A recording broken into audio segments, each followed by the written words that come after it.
Hello again, my name's Gabe Zollner. Well, if you've been viewing me for a while, you know I'm not a fan of Senator Jonny McCain, the songbird of the Hanoi Hilton.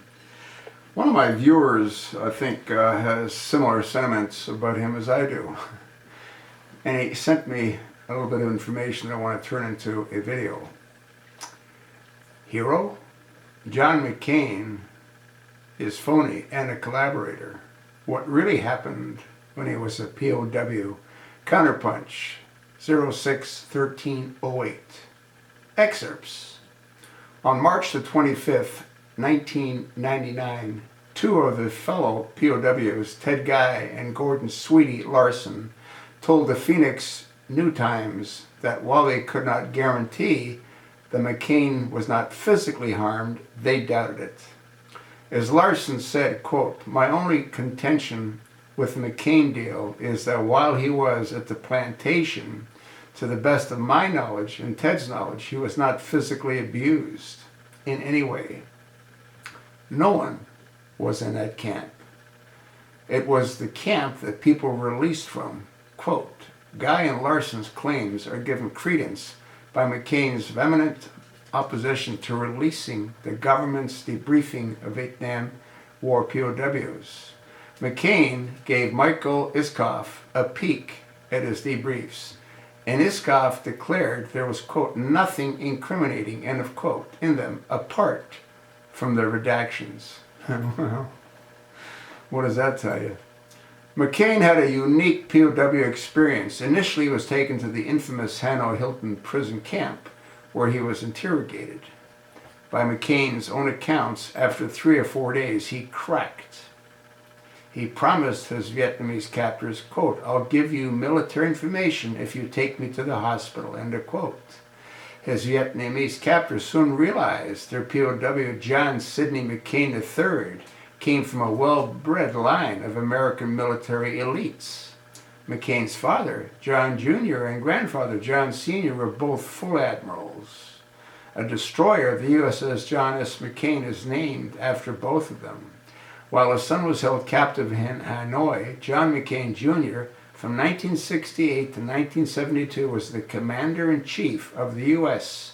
Pacific Command. Admiral McCain was in charge of all U.S. forces in the Pacific, including those fighting in Vietnam. The Admiral's bad boy was used to special treatment, and his captors knew that. They were working him. For his part, McCain acknowledgement that the Vietnamese rushed him to the hospital, but denies he was given any, quote, "special medical treatment," end of quote. However, 2 weeks into his stay at the Vietnamese hospital, the Hanoi press began quoting him. It was not, quote, "name, rank, and serial number, or kill me," end of quote, as specified by the military code of conduct.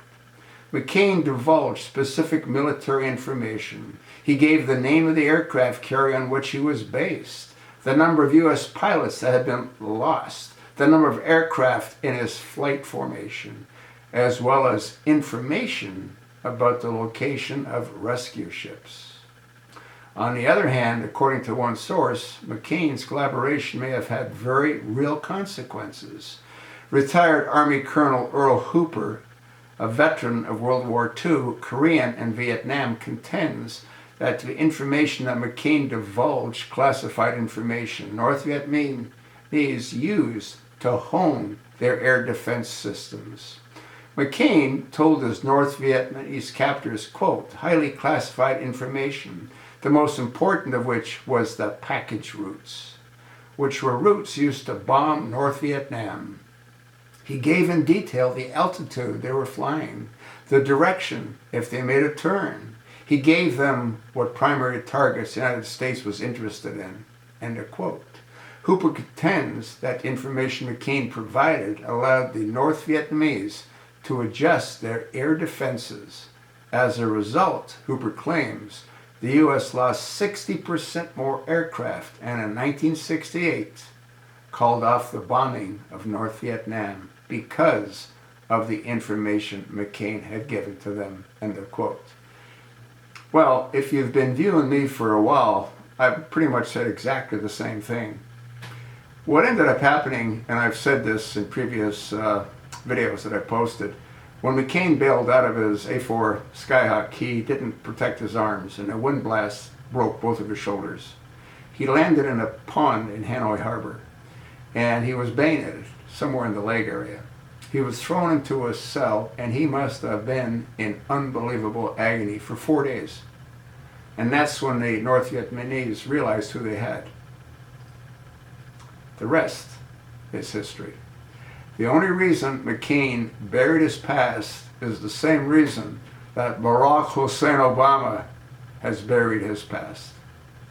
They're both criminals, and they're both hiding the truth from the American people. McCain's not as dangerous as Barack Hussein Obama, because Barack Hussein Obama, well, you know how dangerous he is. But McCain needs to be punished for his crime. He needs to know that we know the truth about him, about the 134 sailors that died trying to put out the fire that he started on the Forrestal with his wet start routine. McCain is a traitor, and he needs to be held accountable. Please write to him, call him, email him, text him, let him know that we know that he's a traitor. I want to thank my viewer for taking the time to write what he did. I believe he'll send me some additional tidbits. If and when he does, I'll turn those into videos as well. Thanks for listening. Let the songbird know that we know.